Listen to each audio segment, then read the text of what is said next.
കേരള വ്യാപാരി വ്യവസായി ഏകോപന സമിതി അണക്കര യൂണിറ്റിന്റെ നേതൃത്വത്തിൽ ടി നസറുദ്ദീൻ അനുസ്മരണ ദിനാചരണം സംഘടിപ്പിച്ചു. സമിതി നിയോജക മണ്ഡലം പ്രസിഡന്റ് ജെയിംസ് മുള്ളൂർ അനുസ്മരണ പരിപാടി ഉദ്ഘാടനം ചെയ്തു. ദീർഘകാലം വ്യാപാരി വ്യവസായി ഏകോപന സമിതി സംസ്ഥാന പ്രസിഡന്റ് എന്ന നിലയിൽ മാതൃകാപരമായ സേവനം നടത്തിയ ടി നസറുദ്ദീന്റെ മൂന്നാമത് ചരമവാർഷിക ദിനത്തിലാണ് അണക്കര യൂണിറ്റിന്റെ നേതൃത്വത്തിൽ അനുസ്മരണ പരിപാടി സംഘടിപ്പിച്ചത്. വ്യാപാര ഭവൻ ഓഡിറ്റോറിയത്തിൽ നടന്ന ചടങ്ങിൽ സമിതി നിയോജക മണ്ഡലം പ്രസിഡന്റും യൂണിറ്റ് പ്രസിഡന്റുമായ ജെയിംസ് മുള്ളൂർ നസറുദ്ദീൻ അനുസ്മരണ സന്ദേശം നൽകി. നിരത്തുവാനും 1981 മുതൽ വ്യാപാരി സംഘടനയുടെ വളർച്ചയ്ക്കും സെയിൽ ടാക്സ് പോലെയുള്ള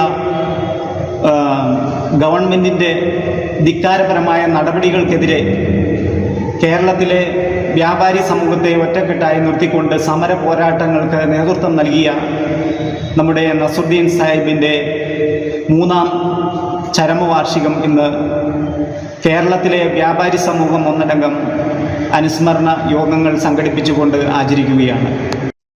തുടർന്ന് പ്രവർത്തകർ നസറുദ്ദീൻ ഛായാചിത്രത്തിൽ പുഷ്പാർച്ചന നടത്തി. ഭാരവാഹികളായ സാബൂസ്കറിയ, ജോജു കുരുവിള, സാംകുട്ടി മക്കൽ, വി ടി വിജയൻ തുടങ്ങിയവർ സംസാരിച്ചു. News bureau, Anakkara.